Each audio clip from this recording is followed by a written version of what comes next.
Hey everyone, this is the after party where I didn't give a crap about cameras, so we'll, you know, it's our last We gave Hannah stream. all the power. Yeah, and I need to put everyone back in their respective boxes. So there we go. So, hi everyone. Um whew, it's been a time, right? Uh So, it's been 5 seasons. Some longer than others. Originally, it was mostly going to be like 10 to 12 weeks each. Uh, a lot happened. So for this rap party, we're gonna talk about stuff that happened, stuff that didn't happen, stuff that could have happened. If you want to have any behind the scenes, if you have any questions, chat. Just preface it with the word question.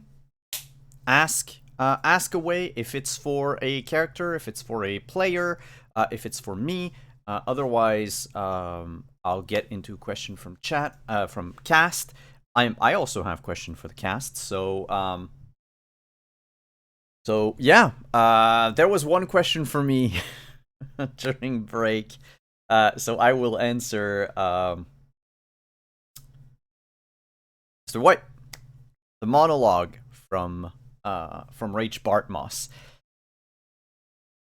I never wrote the actual monologue. I was going to like improv it. But the major points are this. So he would start something like this. Congratulations for finding me. Not a lot of people would have the talent or the know-how to get inside this chip. I suppose you want some laurels, some fame, maybe my bank account number. I am sorry to say you will have none of this. But you might get in the good grace of people. People who can thank you properly. And if you are said people, then you'll know what to do. Encoded on this chip is part 17 of everything I know.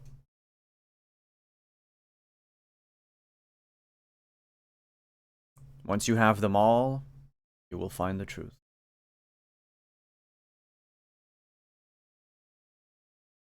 And if you are Spider Murphy, go fuck yourself.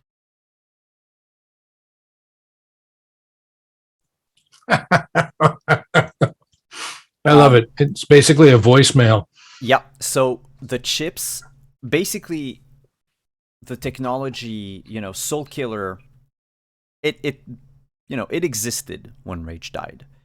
Uh, but Rage never had a moment to transfer his consciousness. So what he did is like a more primitive version of it, where he fragmented basically an AI that would replicate everything he was across the net. Well, offline, I should say, uh, because he was going to drop data crash on the net. Um, and the cult wanted to get everything back together and implant it into someone. Basically, this person would, like, their personality would not be completely erased.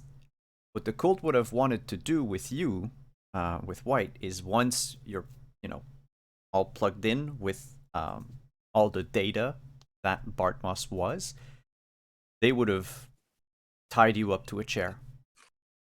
And the body would have wasted away as you would have been, you know, in the net, you would have been Rage Bartmoss. In life, fed intravenously and, the whole Matrix type of thing. Um, you, like the other kids, were vessels. bred to make sure that they had, the best mental faculties and a body that would withstand all the like grueling process of having all the required implants installed and also survive, being fed nothing but IV drip for the rest of your life. But since you mentioned earlier that in 2077 White is still alive, then White will know. Will know that Rachel's body ended up in Night City. And you probably found the cooler he was in. Dead and desiccated.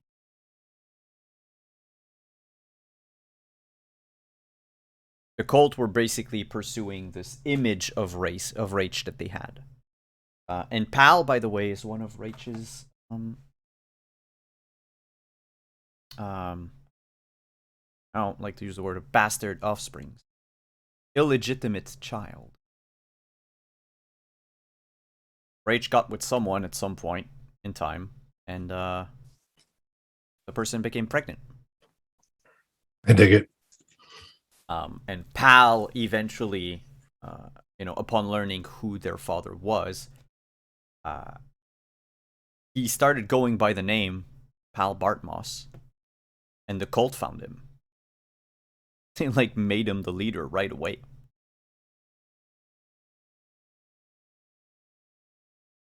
It went to his head because at first he was just trolling, but eventually, give someone infinite power. What are you gonna do? Well, when you're short-sighted, you get swept up in it. Yeah, and Pal did not have any of like Rach's intellectual capacities. He wasn't as intelligent. He wasn't as technologically adept as Rach was. I mean, if your character had decided to take over the cult, like he could have. Yeah, that was not in his personality whatsoever. No, but I left the door cracked open. I appreciate that. It's always good to be tempted. Mm-hmm. Well, yeah, that was that. I mean, tangentially, we can talk about Alt. She remains for a time in Manitoba, in Canada, on a commune with other AI. It's like a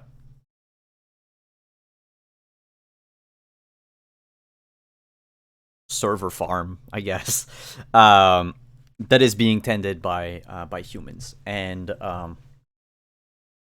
the thing that Alt tried to send to White originally was sort of a warning about something that would have been left vague, but that it's like one of the story hooks that I have if I like, or when I do another campaign. It's a disease called net bloat. Okay. And it affects netrunners specifically, where there's like a bleed of the data into their system, and it's not exactly like Alzheimer's, but it's similar in that you sort of lose memories as they are taken over by like bloated data that should have never been there. Yeah, kind of like Johnny Mnemonic, Cole. It was pretty much kind of the same thing. Like data is leaking into your brain, and at some point, you'll forget your basic faculties. And this is something that I'm gonna keep in my pocket for future games, because I love Johnny Mnemonic, and I thought having something like that in Cyberpunk would be cool. Also talking dolphins, but I don't know how I'm going to introduce that. The number 42. That's as if we play Hitchhiker's Guide to the Galaxy.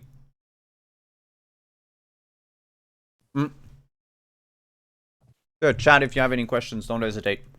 But, Cast, anything you'd like to know? I have a question. Sure. Is Santino alive? No. No, he was killed. Do I have...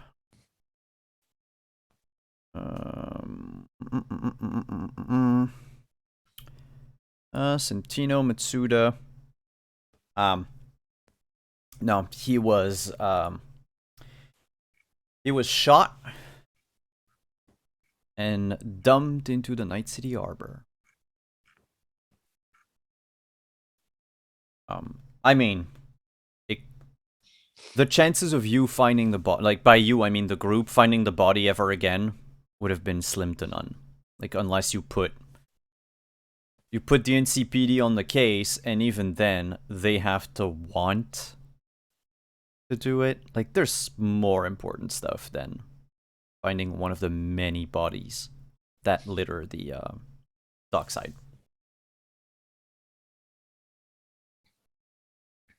So no, Santino Matsuda is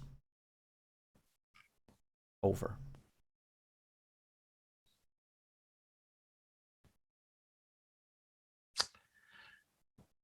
So my question would be, I know you had a whole thing planned for Vegas, and then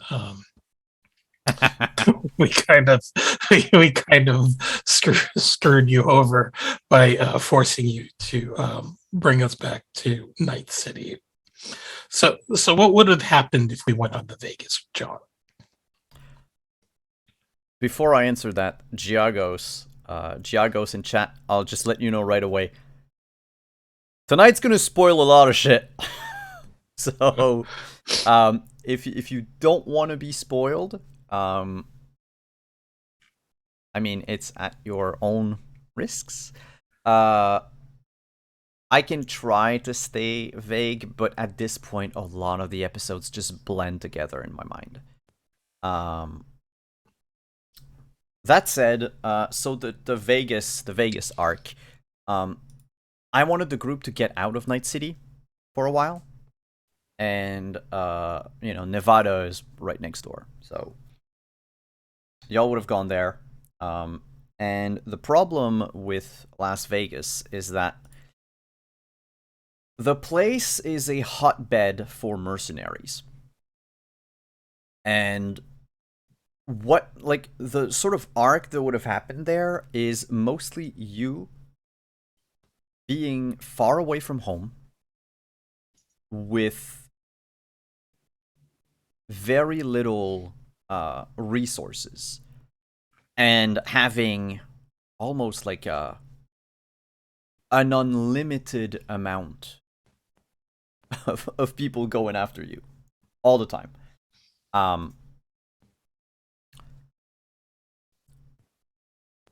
Bad Santa would have led you to what's called JG Saloon, which is kind of like of a dusk till dawn place. Yep, filled with. I would have wanted to see that. Yeah, and it's basically a place that is it's grim. All right, it's a bunch of joy boys and joy girls, which are in the Cyberpunk universe basically like brainwashed prostitutes. They have normally they have their own personality and everything, and then you chip in a personality and they become that person or that like fantasy that you have. And the ones at the saloon are basically all blank. They're already chipped in with a chip that makes them be just like mannequins. And you would have slowly kind of discovered this criminal organization led by King, Queen, and Jack.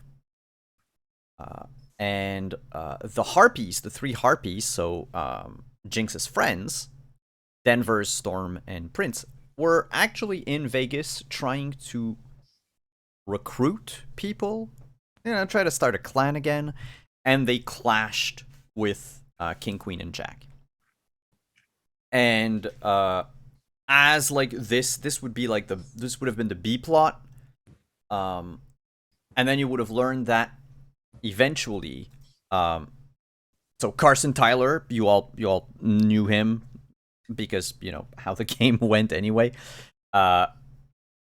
There's a lot of people that basically were aware of the contract on your head, but everyone was fighting against each other to try to get to you.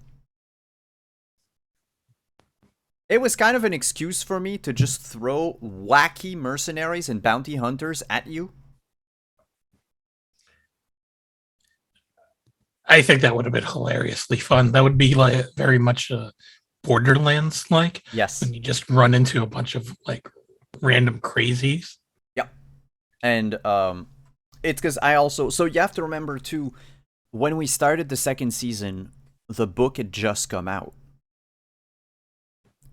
And the Vegas episode was like episode 4. So when I got the core rule book, I already I had leafed through it, and I really wanted to use some of the antagonists in there. And I had like all the tools to create my own instead of just tweaking the like 4 or 5 you have in the Jumpstart kit. So I was like, yeah, I'll definitely do something about that. And thank you so much for the raid, Roaming D&D. Welcome to the Cyberpunk after party. It's kind of weird because we're going to be talking about a campaign, like a 21 months campaign that just ended tonight. But if you want to stay and you want to hear more about Cyberpunk Red, you can ask your questions in chat, and the cast and I will be more than happy to answer. But yeah, so that was the Vegas arc. It was inspired mostly by the Chronicles of Riddick. I don't know if you remember in Riddick, the mercenaries that are always after Vin Diesel. Well, Vin Diesel's character. They're all like larger than life, and they make sense in the world that they're in. But if you extract them from that world, it's just nonsensical. That's what I wanted. The first one, Bad Santa. I was like, come on. But yes, that's what it would have been for about 3 or 4 episodes. I imagine I kind of knew what the group was going to be like, so I figured you would have like beelined for the head of the organization. And essentially, I wanted I wanted to have a fight at the saloon.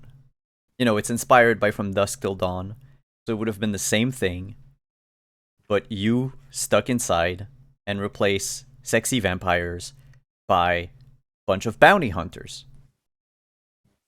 Eventually, the group makes their way back to Night City and like settles things with Militech and everything.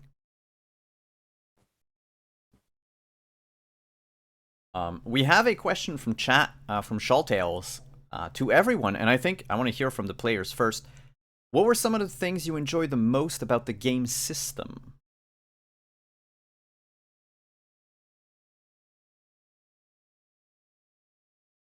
Uh-oh. Awkward silence. No, I can answer this. I was waiting to let other people go first. But hi everyone. I'm Prax. I have an addiction to Artelsaurian games. Would you like to talk about them? I like all of them. I like all of the system. I like all of them, including the ones that are not interlock system. By the way, if you are on Simon's YouTube, you should check out the VODs for Castle Falkenstein and see how much I love these games. But I really like the way all of the interlock games integrate the mechanics of the game with the setting that they're creating. Like the roles, the skills that are available for Cyberpunk that are different from Witcher, that are different from Mechton. The ones that are, I really liked what they did with the classes, the professions for Cyberpunk between, the med tech, the tech, all of that. I like the roles is what they're called, roles and the role abilities. I like how that integrates into like your character. I really liked what they did with the individual, particularly in the core rulebook, the individual life paths for each of the different roles. Like really, I mean, I'm a life path whore. Please give me all the life path to create character. I love it. It's fine. It's great. But you answer, it's very interesting and focused questions. Like one of the ones for the tech is like, okay, so who do you sell to? Like you're making stuff. Who do you sell things to? What do you do? What are all of these things for? It makes you think about where your character not only fits within the group that you're playing with, what is your task, how do you fit in the party, what is your party dynamic, whatever, but also how you fit with how that character fits within the world in which you're living. Like Trins was the only character of the group who was a native to Night City. She grew up in Night City. She's literally a child of the Red. I made her exactly 25 years or 22. She's 22 years old because Arasaka explodes in 2023. And so she's like born the week before the destruction of Arasaka Towers is what I had in my head. So she's literally a child of Night City in the Red. It's like, what does that do? How does growing up in this environment change her? What is, it's like, and it was a lot of fun. I loved it. I love how they interact and play and twist and manipulate. But, we all know I'm an R. Tolstorian fangirl. It's fun. I admit it.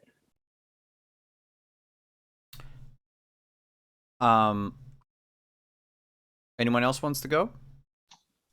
I liked how the roles, like, let's say you decide to play Cyberpunk and like you don't have a nomad or you don't have a med tech or you don't, like, I liked how the roles kind of covered each other. They kind of overlapped a little bit, and yet everybody had their own personality, their own role, that they were still separate. Like, I thought that was kind of cool. The system lets you do that. So like if you're missing one, or if you have like more than one character, like technically Jinx, she's a nomad, but because we were in the city and I kind of made her a bit of a solo, but I find that Reno and me were different enough that it was still interesting to play. It was still fun to play, and we still had enough skills and stuff to like be our own characters, I guess.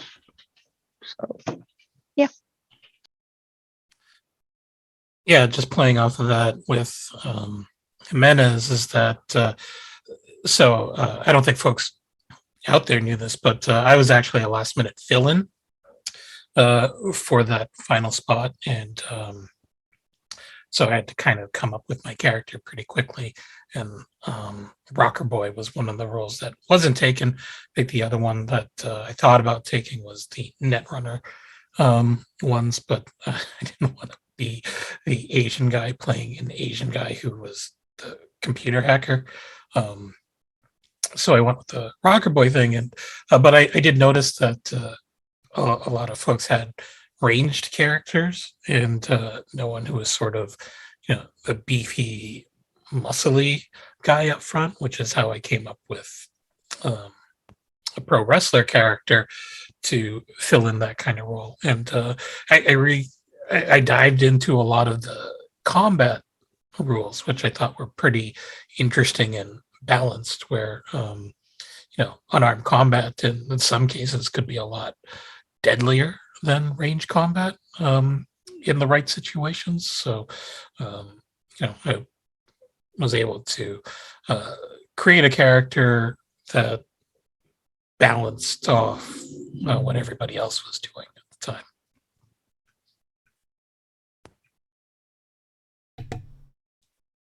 Yeah, there's I think you're the only one who fought melee for the most part, all the time. Yeah, I didn't fire a single gun in the entire campaign. That's Hidden true. fact: Jinx actually had my brawl stat was actually really high. I decided never it never came out in the game. Yeah, we had this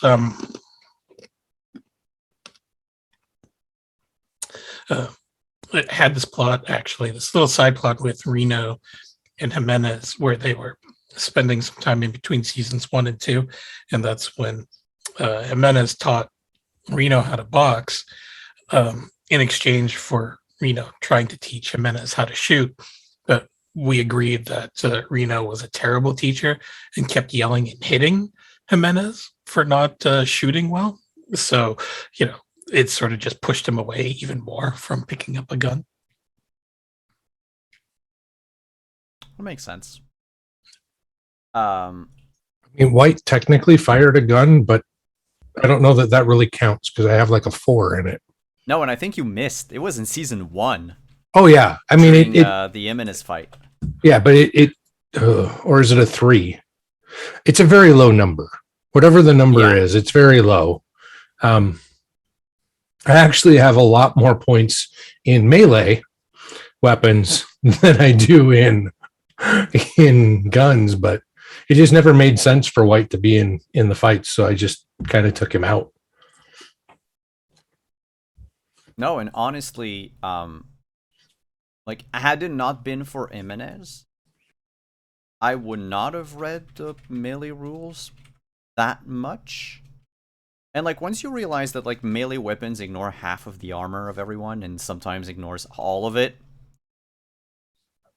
wow, melee characters are strong. And I mean, at some point I'll make a Wolverine Cyberpunk character with the Wolvers and everything, but right now I have an elf and an angry detective ex-cop, so as for me, and I'll go back to players after, or Anna, Chris, what were your thoughts on the system? Okay. After whoever wants to go. All right then. Yeah, the thing, and I've talked about it in other panels. It's the humanity. The way they treat it kind of sucks that they went with the word humanity still, because a lot of people assume that it's still the old way of doing it, but how cyberware interacts with your character's psyche and their approach to cyberpsychosis is phenomenal. There's one situation that a player in another game brought up that I was like, yeah, okay, they don't account exactly for that specific type of thing, which was like what was happening with the librarian. But at the same time, like, librarian, technically lost, something like 76 humanity one shot when White did his procedure. But that's something, because of therapy, because of everything, like, he'll get along. Actually, the librarian will have like 0 in empathy for the rest of its existence. Mostly because they don't give a shit. Not because they're bad or anything, but because they never had any emotions to begin with.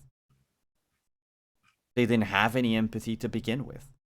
They were always a fact and logic driven creature, being. and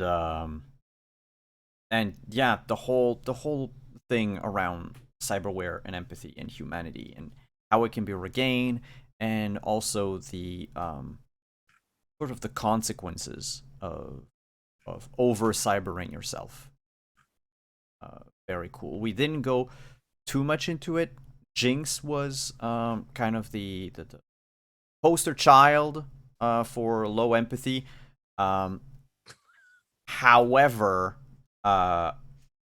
again, because we started with the Jumpstart kit, we didn't have those exact rules going in. So it was sort of tacked on after the fact. And it's kind of hard when you've already built your character and like played them for like 3 months to just go like, oh yeah, now I have to also think about like XYZ thing. So that's something for next time. But I mean, hey, the game didn't really exist, and back in Cyberpunk 2020, no empathy meant no character. You just cyber psychosis and you're gone. That's it. That's all. Yeah. So Chris, Hannah, what do you like about the system? Would you like to go next, Anna?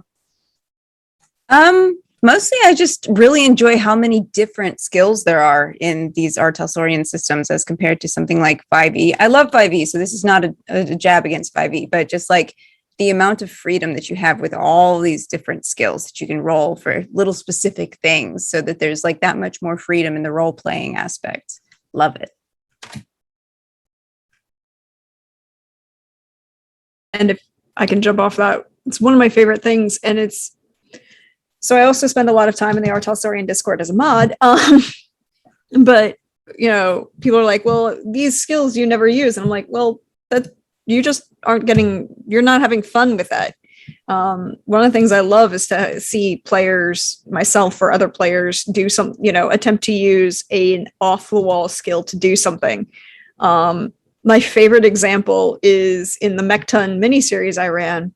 Lindy's character had as because one of her professions was as a housewife, and she had expertise in daytime television in soap operas.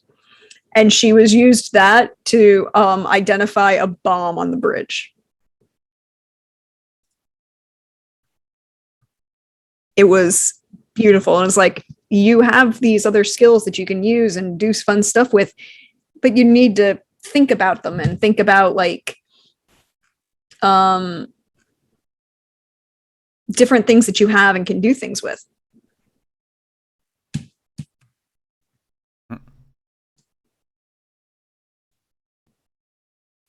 Chris, your thoughts on what you enjoyed in the system? People have covered a lot of it, to be honest. But I think one of the things that I enjoyed from the system itself has more to do with the. Oh, let's see. I just had my character sheet up for this.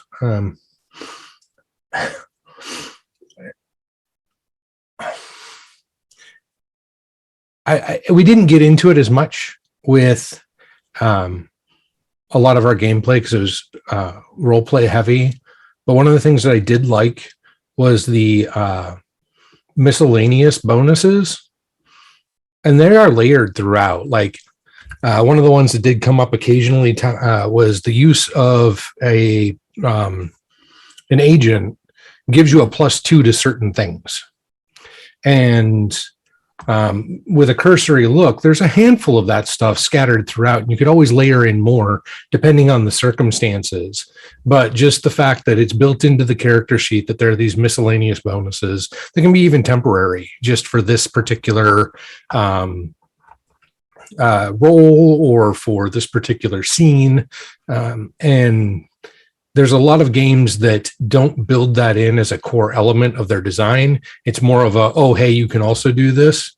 And I appreciate that flexibility to kind of adjust up and down the difficulty without having to say, like, oh, you get a +2 for this because of X, or, to your role because of whatever. And just have to remember it. It's more like add this to your sheet. You can use it for however long. And it kind of just becomes, I don't know, it's intrinsic to the system.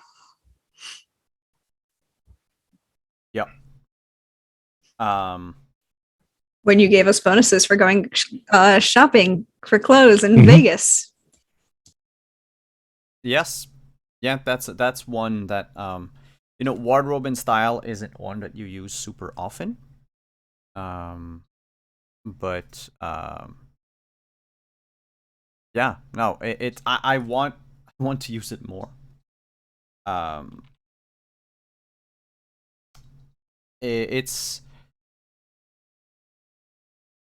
something that as a GM, especially without a GM screen, you have to think about, like, often. Okay, can this do something? Can this do something? What can work? And what would fit? What wouldn't? In certain situations, because wardrobe and style, for the most part, is like a skill that is really only used to help another skill. And is a skill that you're going to use, especially when your looks need to influence something. But we didn't really do a lot of infiltration mission into high society and stuff like that, or even into booster gangs, having to dress the part and everything. But that's something that I intend to remedy at some point.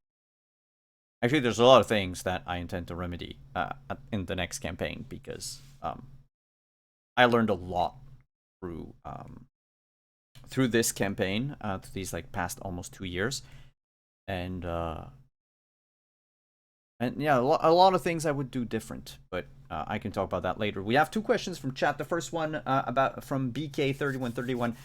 Where did you find out about Legend Keeper? Do you use it in any of your other games except for Sentinels? I use it for every one of my games now. All of them. Including my offline games.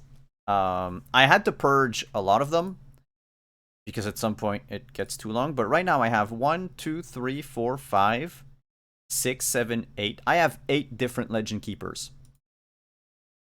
up and running. I had 9 until last week. 10 even at some point. I learned about it from what's his name? Is it David from High Shelf Gaming? He has a partnership with Legend Keeper, and he just mentioned it yes, David of HSG. Thank you. Yeah, so he mentioned it offhandedly during a panel. And he's like, "Oh, I keep I use Legend Keeper to keep my notes up and everything." I went "What's Legend Keeper?" And he explained it to me for 30 seconds, and then I was like, "Okay, how do I get in on this?" Because it's still an invite only platform for the moment. And I do not regret it. And honestly, I invite everyone if you can use it at some point, especially GMs. It's not just a good tool for GMs to prep world, but it's also the fact that it's a collaborative wiki that can be as in-depth as you want. For one of the offline games that I had, I even made a map of, there was a map of a region, and if you clicked on a place, then it brought you to the map of that place. And I wanted to go even further, and if you clicked on the specific shop in that village, then it would bring you to the page for that shop. So yeah, Legend Keeper, amazing. Let me put the link in chat. I think if you join their Patreon, you get in automatically. I didn't even know they had a Patreon back then. Second question was from Jagos1. Was downtime used extensively, or was that exclusively off screen? part of the series on shit I learned GMing Cyberpunk. Cyberpunk is a downtime heavy game. We started, you had the jumpstart kit. There was none of that. I had the Cyberpunk 2020 book, but, I hadn't read through it all because I knew that Cyberpunk Red was coming up, and I knew that the two systems weren't exactly the same, so I would have a lot of conversion to do and adaptation. And so I tried not to pay too much attention to 2020. So I think there's like some downtime in 2020 as well because the classes are about the same. Hello, Ephemeral Forest. Hello, Raiders. Welcome to the Cyberpunk Red after party, rap party for our campaign. If we're talking about the Cyberpunk Red game, we're talking about our Talsorian games, talking about the campaign itself. So, sit back, relax, enjoy the talk. Think of it as a sort of like as a panel. Oh god, Jagos. Yeah, 1 HP a day in downtime. Ugh. I remember playing D&D 2nd edition where for some reason the fighter would take half a year to regain, their life after suffering one sword blow. But the mage suffering the same sword blow would take a month to get back on their feet. What the hell? So we did do some downtime, but it was in between seasons. I asked the players, what are you doing? Like, we're gonna skip a week, we're gonna skip a month, we're gonna skip, I think we only did like week, month so far. And there was a 6-month skip. And a 6-month skip. Maybe not 6 months, but it was like longer than a month. It was like 3 or 4. Yeah. Okay, so yeah, CP 2020 was the same thing as D&D 2nd edition, which makes sense. It was in the 90s. That was all the rage. Hello, Starlight. Hello, NB. So we did some, and we used, I love the tables on like the jobs you can do during downtime because they provide you with so many story hooks that I did not use. And that's part of like the shit I learned. There's a way to GM Cyberpunk Red. It's very different than other systems. And when you do it right, on paper, because I haven't done it yet, I have an idea. I have like a vision of what it would look like, of what it would be like. And it's very good.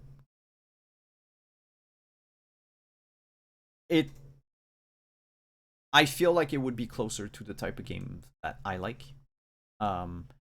Sandboxy, player driven,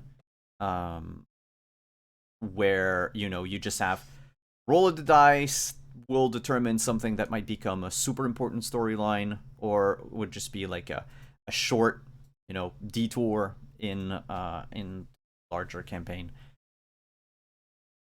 But yeah, and we did some downtime for like repairing vehicles, pimping out the apartment and the RV and everything. But there's definitely more that I should have done.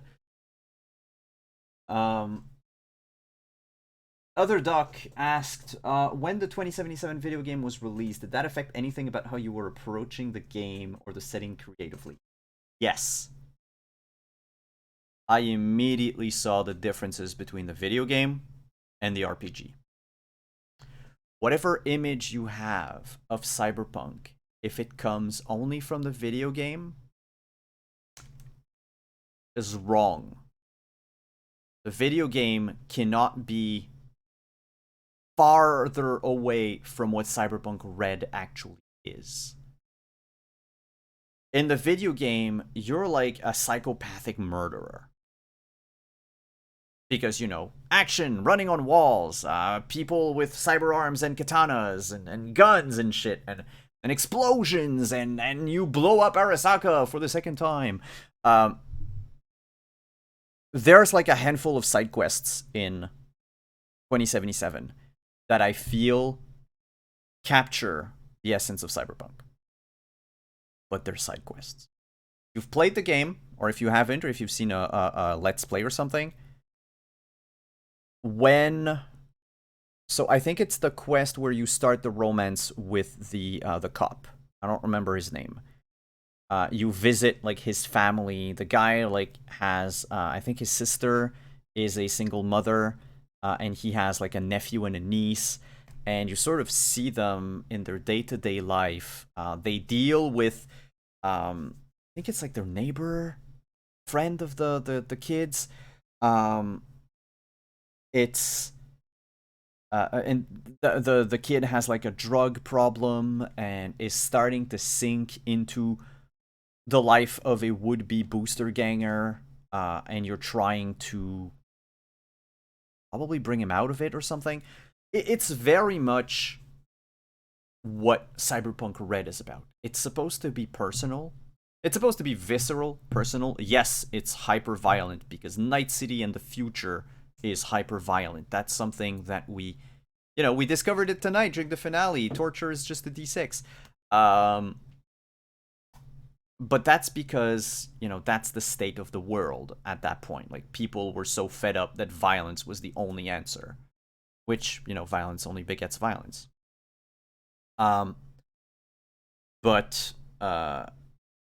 Yeah, you don't save the world in Cyberpunk Red. You don't blow up corpse, except when you have a lot of C4.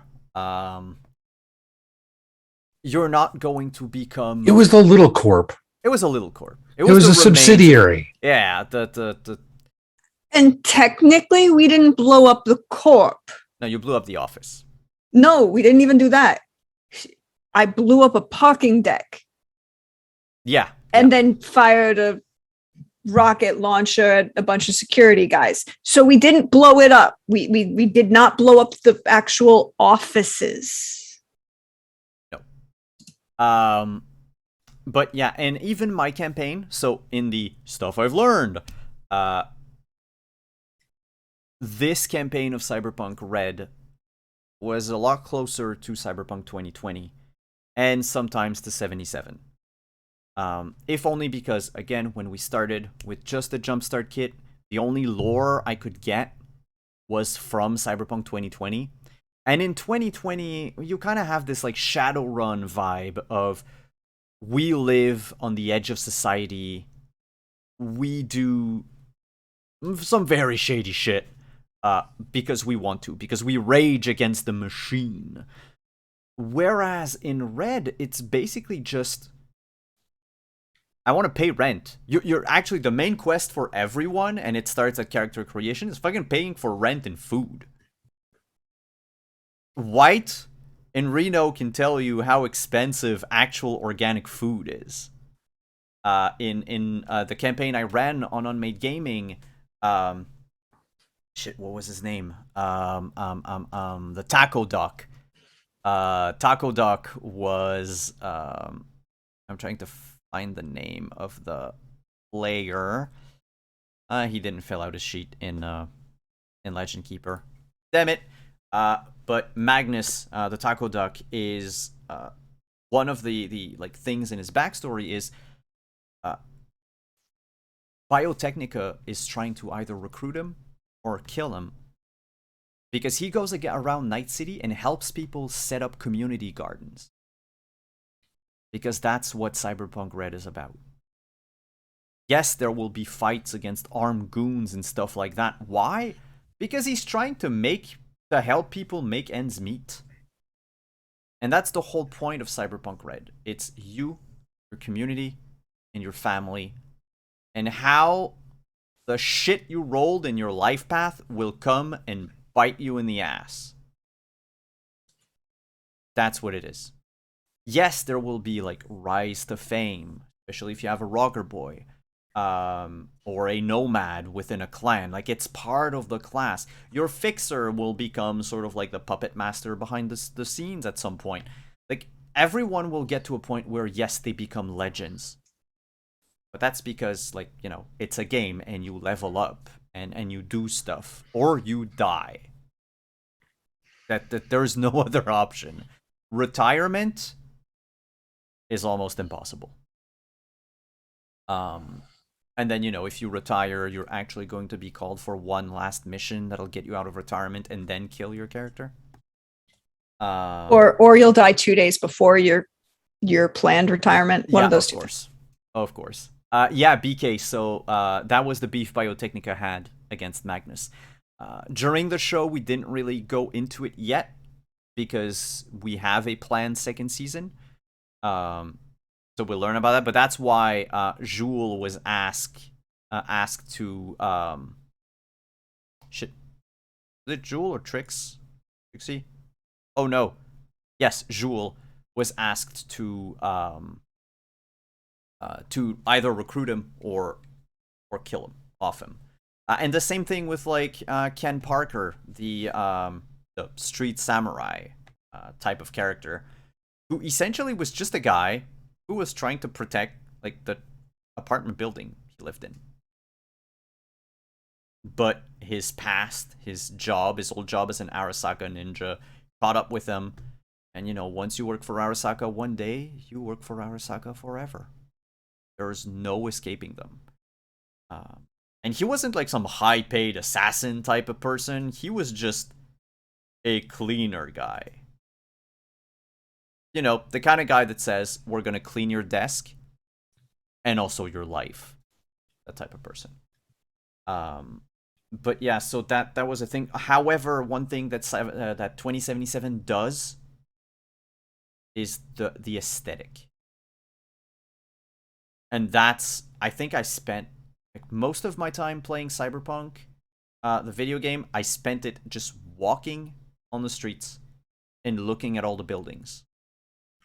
Because this is what I would use then to describe in the game what the players saw and everything, and how things looked.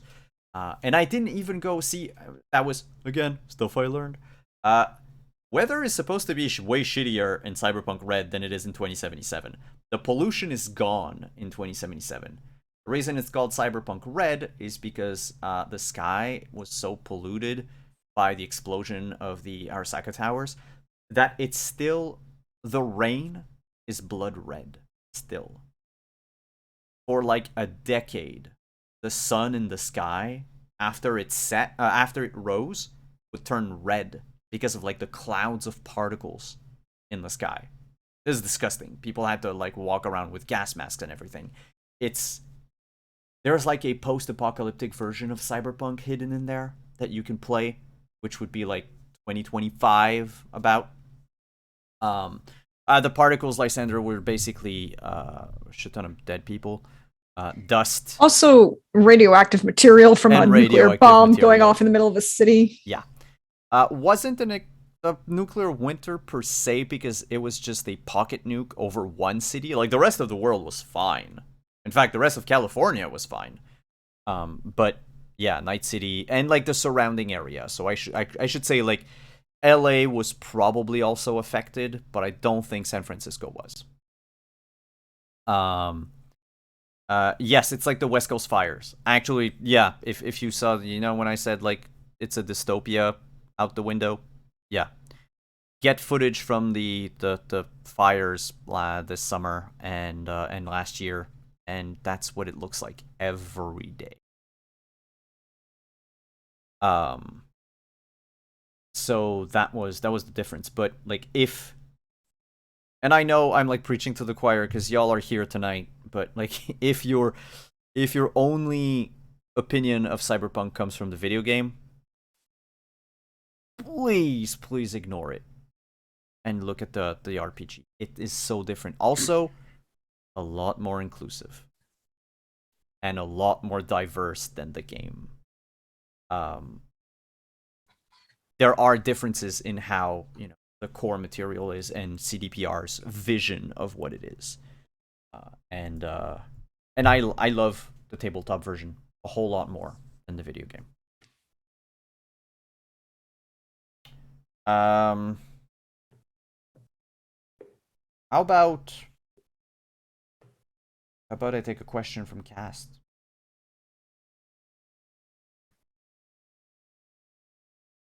Any secrets you'd like to know?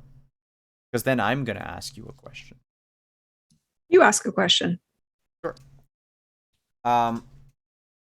So we played like 5 seasons. You remember at the very start you had your interview, like those little promos, except for Hannah. I know you didn't have one, but imagine for the sake of this exercise that you had one. If we were to do them now, let's take the last question. What would you say to the people of Night City? What would it be now? From like your starry-eyed selves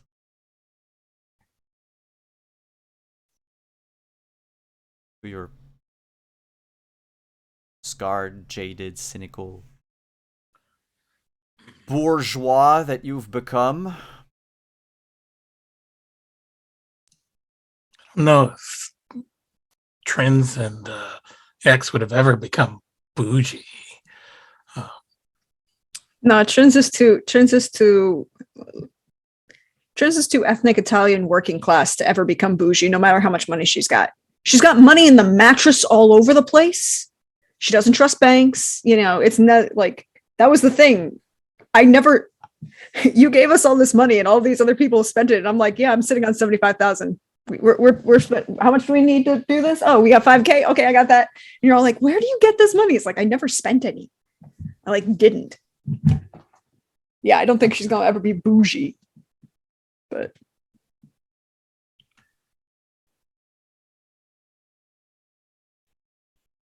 I don't think White's message would have changed. I just went and reviewed it to make sure. Mm-hmm. And I think he'd still say, keep your eyes open, look out for one another. And when the world looks like it's crumbling around you, know that I'm rooting for you. Even as personally fucked up as he is, he doesn't really extend that to the average person. And those are the only people when he thinks of Night City, he thinks of the average citizen. He doesn't think of the corporations. He doesn't think of NCPD. He doesn't think of any of those kinds of power wielding groups. He thinks of the people. And I think he'd still say the same thing. It may hit different if you watch all the other episodes and then listen to that message again. And there probably would be a weight behind it. Yeah.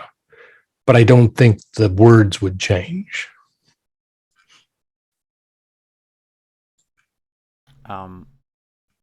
If you want to still think about it, other players, I can answer a question from Boyce. If you could get a decision your character made in the game, that's also for all of you. How would you want to influence the future 30-something years later? That was the ending in the epilogue. So if you go watch the video, Boyce, whenever you have time, and we'll upload it to YouTube. The end, we did like a 5-year skip and then a 32-year skip to end in 2077. But like out of game, what's something that you would have liked? Like if Talsorian and CDPR had approached us and be like, hey, you know what? You rake in, an average of 20 viewers a week. That's a lot. Would you like to have something in like an Easter egg in the game? What would it be?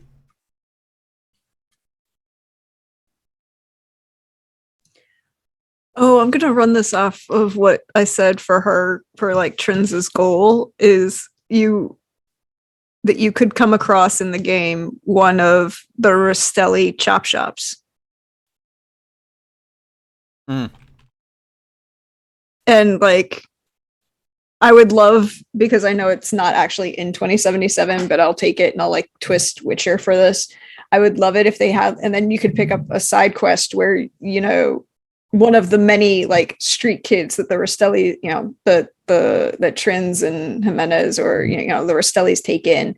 You get a side quest from, you know, one of them and rescue one of the kids or something. I think I would have want to see some Justice Mine graffiti. Hmm.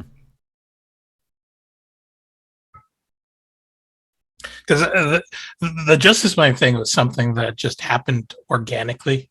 Like it was just, I didn't want to go with the rest of the crew and blow up the parking garage thing. I wanted to find my own way into the corporate office at that time. And then when Simon came up with this idea of mimes running weird performance artist stuff, that's when I said, this is the medium in which I want to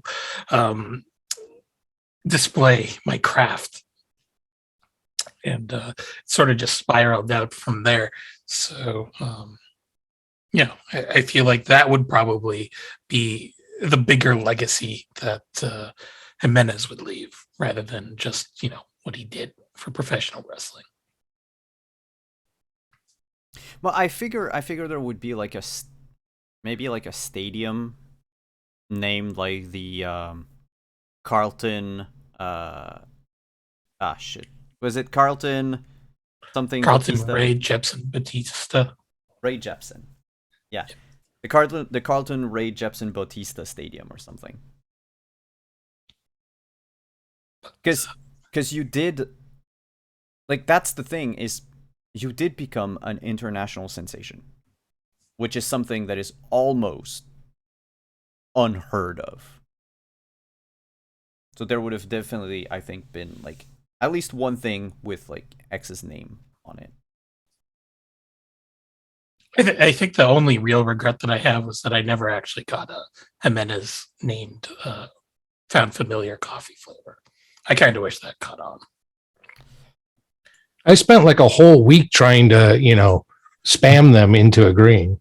Yeah, didn't work. It failed. We didn't have miserably. enough. Yeah, I think that Cyberpunk was just not the aesthetic that they wanted. nah, Yeah. they're very much going with D&D because of the appeal and the reach of the brand. Jinx, what about your Easter egg? What would you like to have? I think there should be a side quest that's just a death race. The Yeah. semi-annual Jinx series death race. Yeah, there's like four of them in the game. Yeah, that would be cool. Death race.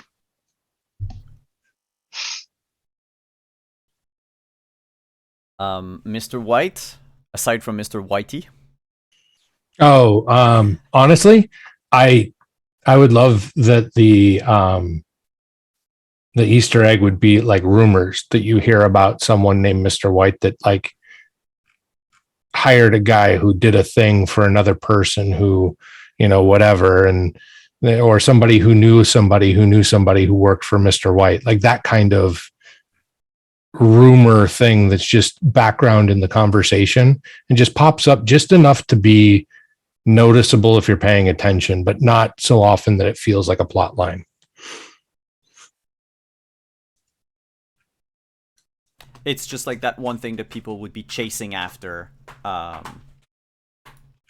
Yeah. But it doesn't lead anywhere. It's like, it must have been cut content or something. Mm-hmm. And what about you, Hannah? I think it would be cool if there was a mission where you could get like a card with a black cat on it that you could exchange for extra intel. Mm. No explanation, just a card with a black cat on it. I have to say, if I had to have an Easter egg, it would one be dependent on a location that is not in the video game that I don't know why they didn't put, but the Forlorn Hope. And I would have liked to see a purple-armed singer to just have what's his face? Goddamn Hawk. Who essentially, by the way, like kind of looks like Hawk from Dragon Age. That's the whole point. Sing, but like I don't want any voice actor to do the singing. I want like the shitty clip I did, and that's the Easter egg. It's just my voice singing off-key falsetto a very shitty music. Which, by the way, the inspiration for Hawk came from a show I love. I don't know if you've seen Daria. He's inspired by Trent, Jane's brother, who's like an eternally failed musician. Well, not failed, but like college musician that, you know, will never go anywhere. There's a question for Anino, and that's something that I think everyone would like to know. How much time do you take to think up of your promos, or do you do it all off the top of your head? I think I would take about 20 or 30 minutes to think about what I wanted to say. And then I would jot it down just so that I wouldn't lose my place. And yeah, that was basically it. But I think, I mean, like a lot of the promos that I did were based off of some of the promos that I just remembered from watching professional wrestling for so long. You know, promos that you know, CM Punk did a lot of. And there were just a bunch of others that you know, I would call up and watch time and time again and just be able to sort of repeat them off the top of my head. Yeah, Macho Man was some of the other stuff that I had done, and I feel like that whole commercial thing was probably my most favorite thing that I did in the show, just because I was able to just bring in everybody to do something that involved a role to get that commercial out. But yeah, there's a lot of CM Punk in the promos. Another question from everyone, and I think we're gonna start like ending soon because I don't know, players, how awake you are, or chat. I've been drinking coffee nonstop since 8:30 tonight, so I think I'm gonna go to bed late. But the question that we have is, were there points in the game when you, the player, thought, darn, if only I had done X differently, we could have blah blah blah. Like, are there any moments that you not necessarily regret, but that you're, you know, in hindsight going, but what if we had done things differently? I think for me it was that season 2 thing. I you know, my character would have wanted to go deeper into the desert and, you know, chase down that rabbit hole. But, you know, when I think about it, if we did that, we probably would have never had that moment where Jimenez and Trince hooked up. So I thought that was kind of interesting how that sort of just came about.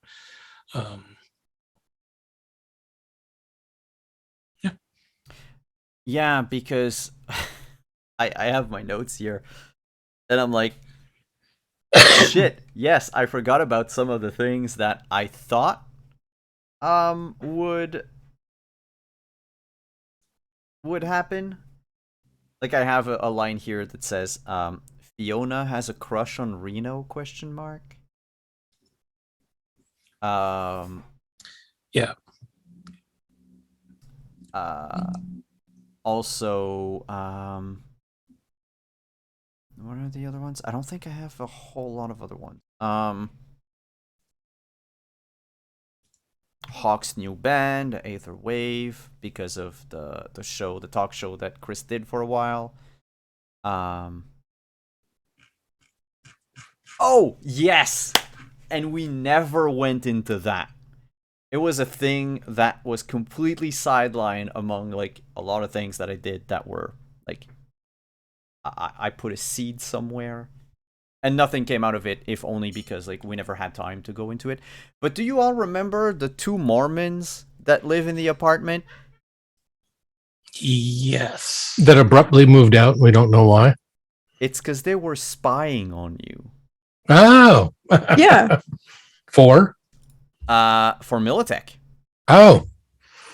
They not originally, but in between season 1 and 2, they would have been approached and paid handsomely. And you know how, they want to help the church and everything, so they're like, oh, we're gonna take all that money. What do you want us to do? Oh, just keep tabs on the people that live here? Yeah, sure, whatever. So they were telling your enemies, when you left, when you came back, and all of that. Also, speaking of things that were left on the wayside, Royal. Yeah, Royal disappeared for good. Look, Yep. First somebody- episode. somebody didn't give anybody else the physical evidence to track him down. So no one only Reno knows that he got kidnapped. Uh-huh. It's true. Yeah, so at the very beginning, for those of you who have missed it, there was a character who was like sort of the concierge for the apartment and also security. And like the guy's name's Royal, and he's like one of the NPCs in the short adventure, The Apartment. And yeah, Royal disappears. And he disappears because he was and I never went farther than that. So the message was Swan Pond, 2 p.m. Don't be late again. And Royal was actually trying to look into the WorldSat situation, because he had seen, prior to the game starting, he had noticed like something going on around the apartment building, like where are like these vans here, these people like land surveying and all of that. And he was a retired edge runner, but he knew that like some corp was up to some shit. He was kidnapped by IEC. And it's been so long that by the time you guys infiltrated the IEC offices, I was like, nah, they killed Royal by then. Like, no one came to get him, so fuck it. Look, He was like that middle child in Family Matters who just disappeared in season 1 and no one ever thought of him again. Yeah, but then, that happened, a year ago, right? More than a year ago. And recently I was watching the last season of Lucifer. And there's this similar situation that happens to one of the characters. I'm not gonna name names, but I was looking, like, watching the episode, and I was like, wow, this must be how Royal felt. Damn. If Royal was an actual retired edge runner, Royal understood The It's- risks and everything. Oh, yeah. yeah, like Yeah. No, and honestly, like, I'm not trying to make all of you feel bad or anything. Like, he was never developed as a character anyway. Because he disappeared. But he was one of the many leads that you could have. And Yep. the thing was, the only person who knew about it was Reno. Right. Yeah. And so Yeah, and the thing is, between that episode and the next, so Reno found info in episode 2. Connection. And then in episode 3, y'all went to the Forlorn Hope to meet with Hawk. And then with Connie, and etc., etc., you learned about Mulhen Steel and all of that. And that kind of like cemented that lead into like that was the one thing that you latched on, because I had put like a bunch of different leads, almost one per character, if it made sense, and that's the route you decided to take, and I mean that's perfectly fine, but that was him. Yeah. But I think it was funny. I think that the Royal was actually one of Reno's hookups too. And so now that I think about it, him just disappearing into the ether like that. Nah, he was Yeah, he had no in fact, if he had stayed alive, right? If he had stayed alive, you would have seen a scene with him at some point arguing with the owner, like the old landlord. Because the landlord was going to just sell the apartment complex and have WorldSat destroy it all. But since he wasn't there for that, I was like, it would feel kind of cheap to have the characters come back home one night to like rubble. Like, don't take away a player's base like that, especially if you don't give them a heads up or a chance to save it. So yeah. The same thing sort of happened to Uncle Al. No, I kept sending him messages. Yeah, but at some point you stop. No, I said I kept sending him messages as long as he was there. We didn't call on him for stuff because he was still like, he told us not to. But as far as he's concerned, Albert Powell is a fry cook at a Waffle House.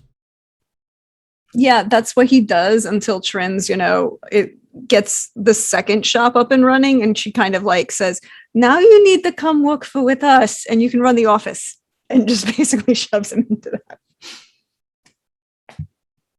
And I freely acknowledge that Al Powell is the one thing we gave one thing I gave plot armor to. For purely less because of the fact that he was, like this important character to Trins, and more because he's Al Powell. And in the Die Hard series, he doesn't die. Nothing ever happens to him. He has to be protected. So the important thing was that he had to be protected because he's Al Powell. Question that I have for my players. Barry Showalter. Fuck that guy. Yay or nay?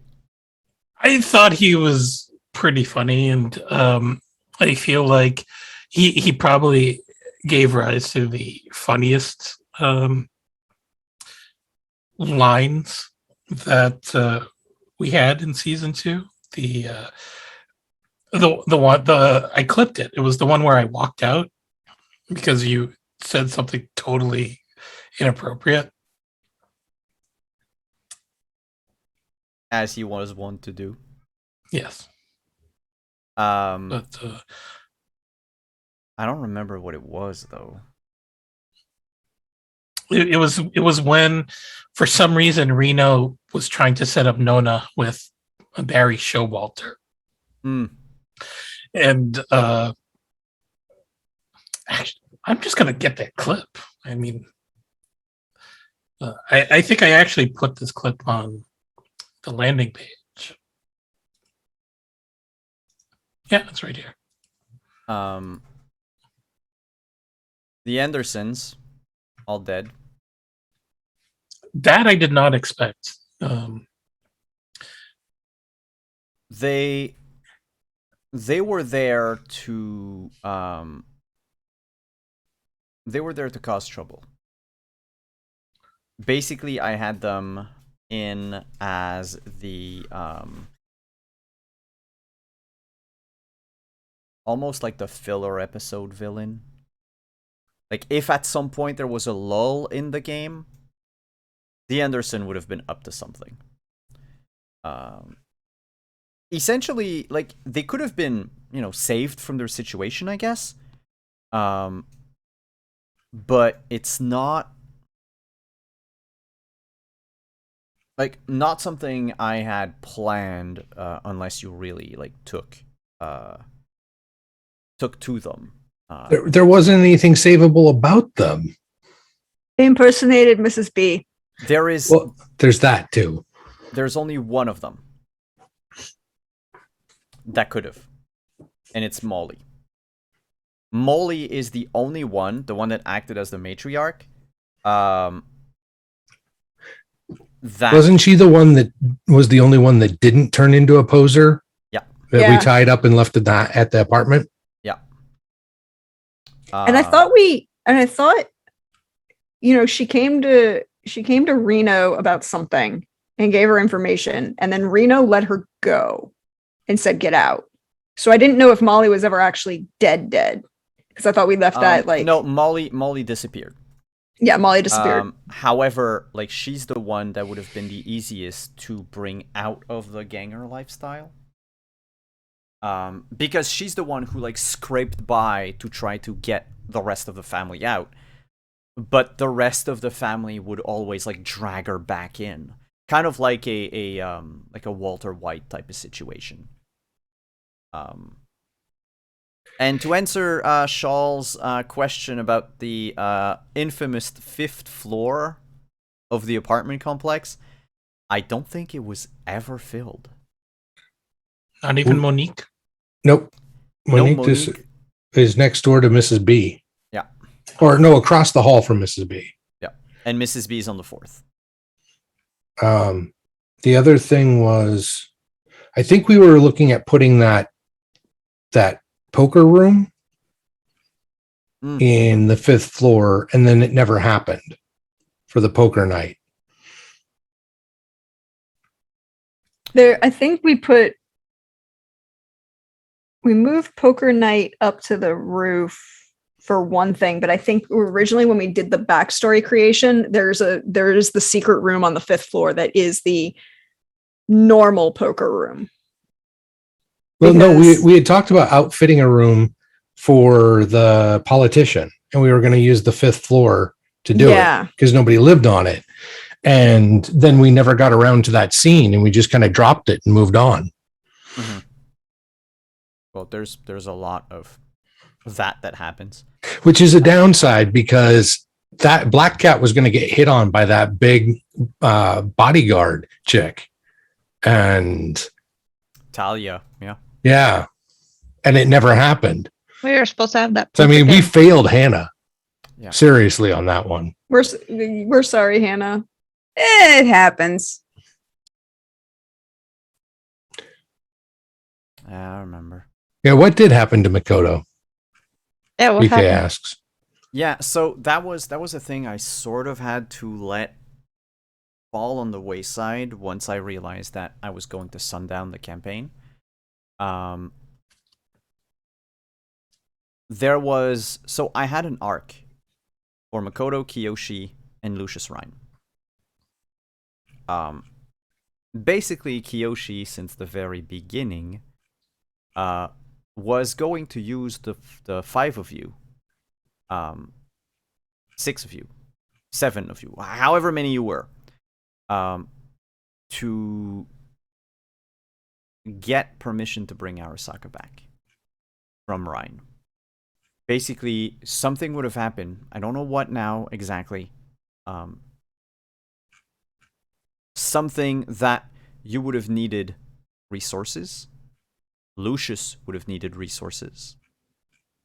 And Kiyoshi would have been like, all right, I have it all. I want to deal with Lucius. And the deal would have been, Lucius gets elected mayor. The reason behind that is that he was backed by Kiyoshi. And that's in my version, in my canon, that's how Arasaka gets rebuilt in Night City and allowed to stay. In the actual game canon, I mean, Lucius Rhyne is elected mayor, and at some point Arasaka gets rebuilt, right? So he allowed it to happen.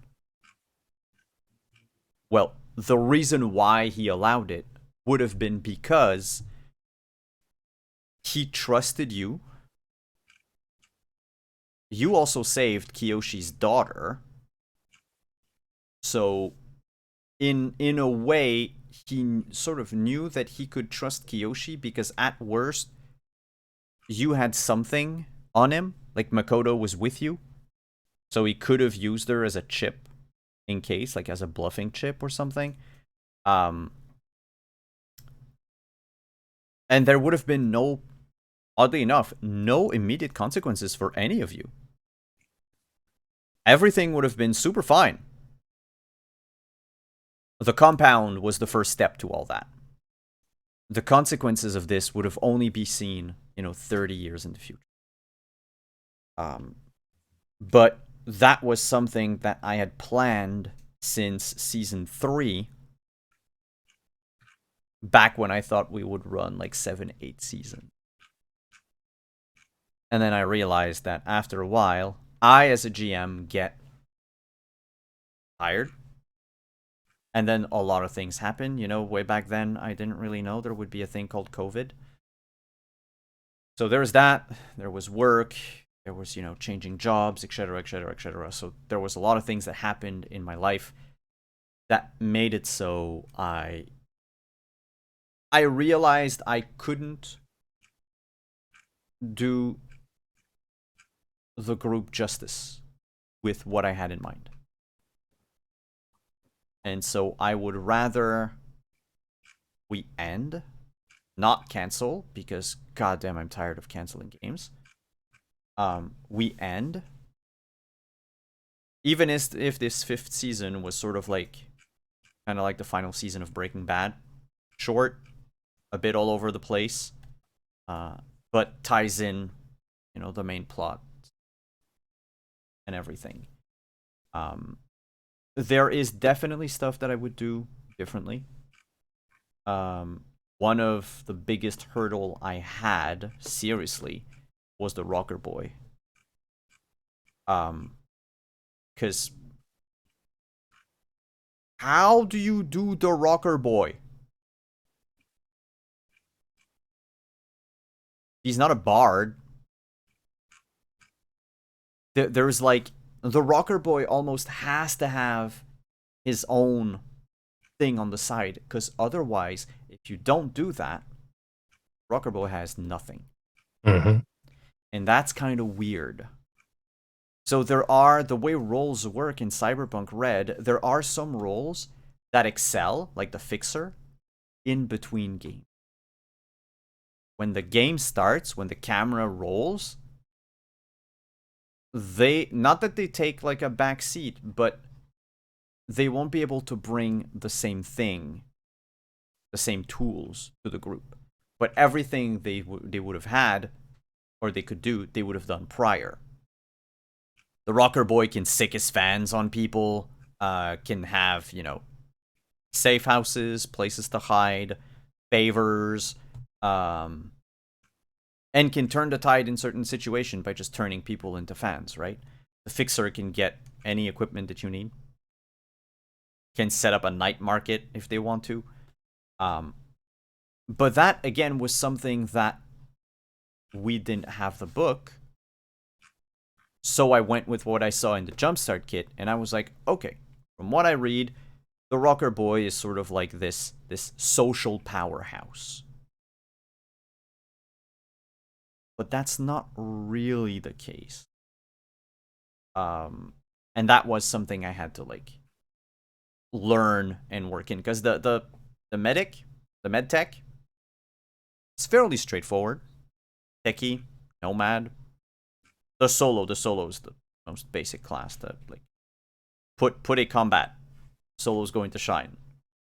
I feel like the media is also very much downtime. The media is very hard to and I mean, I don't know if Jim is still in chat, but I hope that I did Blackwood justice, but medias are fucking hard to implement in the game.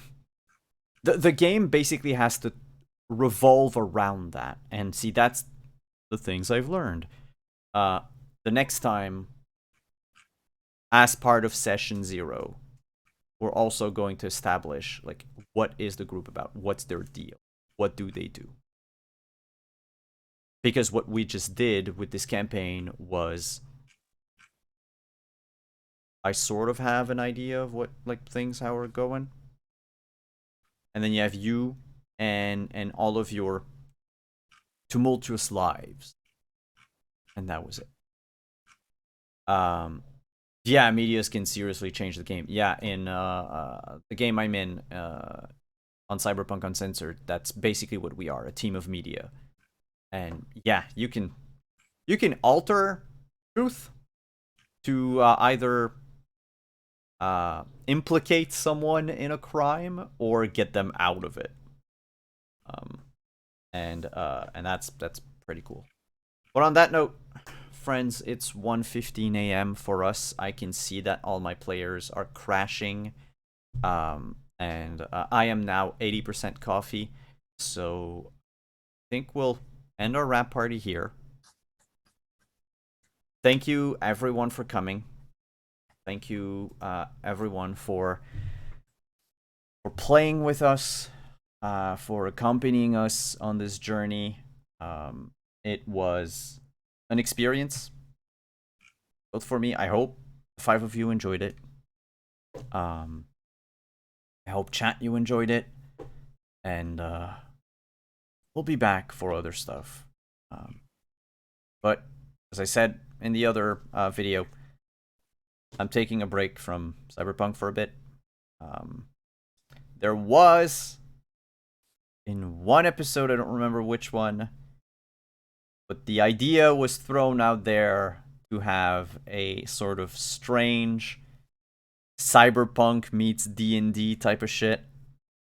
Look, like, there are net rules for it runners. now. Yeah, and of course Talsorian made rules for like Elf Lives Online, which, you know, as me creating a freaking elf in Cyberpunk, am stoked about. So there will be a one-shot of that. There will be a one-shot, probably in late September, for charity.